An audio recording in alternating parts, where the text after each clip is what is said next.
Okay, I need to start by saying that as far as I know, there are no plans to actually make this happen, and that is a shame because Spirit Island would be a perfect choice for the legacy game treatment.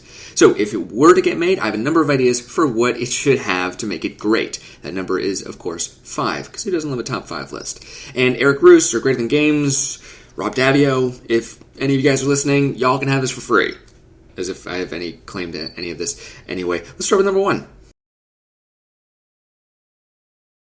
Pandemic Legacy was great. Season 1 is sitting pretty at number 2 on BGG for a reason, and there are a lot of comparisons to be made between Spirit Island and Pandemic. So it's okay to have similar mechanics or ideas.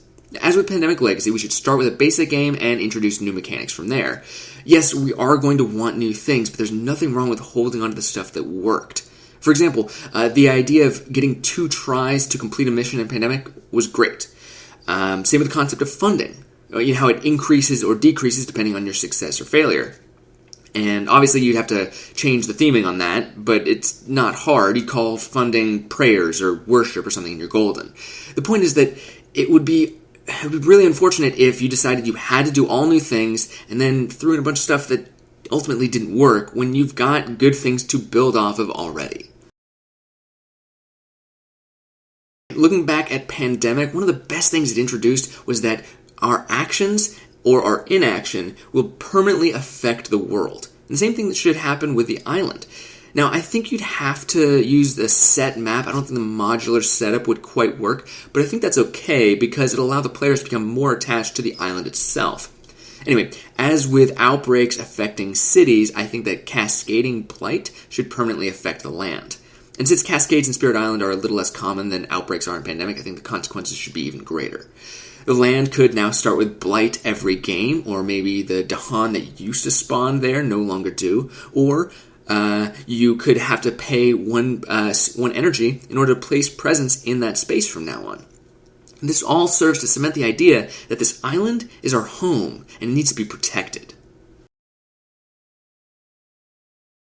This might require the biggest tweaking of the base game. The Invaders are great. One of the things I really like is choosing how difficult of a game I want to have, but what's more important about them is how much character they give the enemy. And having a strong villain is going to be very important here. For this game, I think there should be an all-new Invader identity. Maybe America, if you're brave enough to make the US the enemy? Just a thought. And have it grow along with the players. It'll have a different playstyle, but the biggest difference between this and the base game is that it can't be a pure difficulty ramp.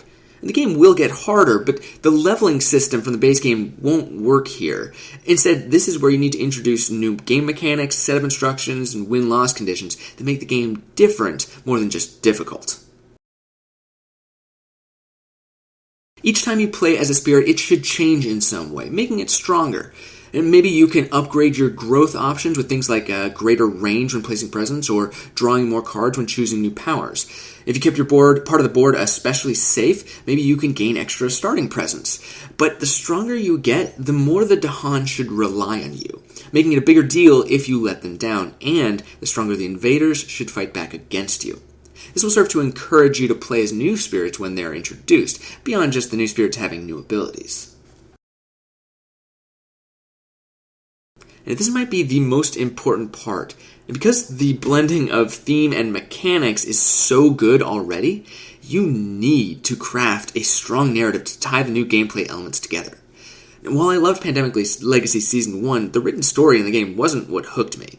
Here, there's an opportunity to write something truly unique, with players having to make choices that are both narratively interesting and important to the future of the campaign. I would recommend creating an app to facilitate this, which you could load with some of the amazing artwork you already have and maybe some great music to go along with it. And if I had my druthers, I would write the story from the Dahan's perspective, which would serve to illustrate how impressive these spirits are. So that's what I'd like to see.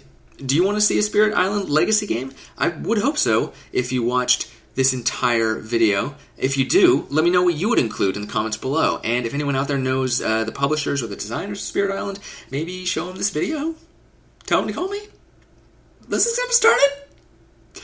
Anyway, that's going to wrap up my Spirit Island videos. I hope you've enjoyed watching them as much as I've enjoyed making them. And keep an eye out for my next How to Play video, which is going to be covering Root, an asymmetrical war game that is, frankly, adorable. And I'll be teaching the base game as well as the Riverfolk expansion, but the expansion content is only going to be available for my Patreon backers at first. So if that's something that interests you, maybe check out my Patreon. There should be a button for it somewhere around my face. It's directly on my face, isn't it? God